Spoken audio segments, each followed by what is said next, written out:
My name's Sensei Nick Flores. We're gonna talk about the TUFA today, history and how to use it and stuff like this.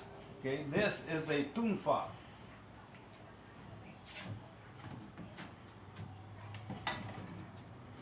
Sometimes it's called TUFA, but I've always called it TUFA. That's what my sensei called it.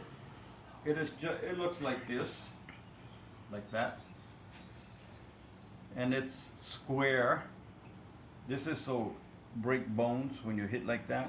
If it was round, it would hurt, but wouldn't necessarily break a bone. But this hitting on the edge, big time hurt.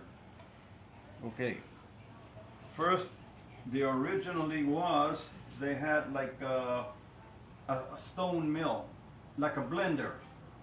Right now we got a blender and we put tomatoes and pickles in there and push a button and it makes all kinds of stuff, right? Blends it. In the old days in Okinawa, the blenders were,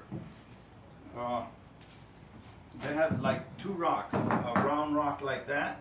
It had like little teeth on it, and then they had another round rock on top, but this rock on top was like that, and it had a handle and a big thing sticking out. It stick the handle in there and you would turn it. And over here, the rock would have a hole, and you put the berries or pickles, or whatever you're going to put in there to blend it, and you just turn like this. Just like a mill. So the TUFA was the handle? Yes, and this was the handle. But you were doing that right there, and somebody attacked you, you just pulled it out and bang, bang, bang. Or you could punch this way, you could block or block. So that was the original thing of the TUFA. And they made a kata that we use, like we do this kata. This is to hit upwards, to hit down, and this is protect your face. And then we would punch. We would hit them in the knee, hit them in the head, hit them in the head again and below the belt, and over and over and over again.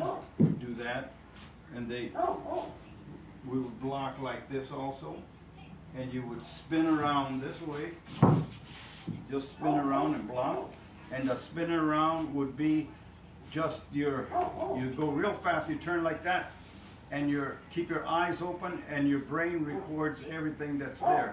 So there's nothing there, but if there was, your brain would kick in your muscle memory, and you would, do that.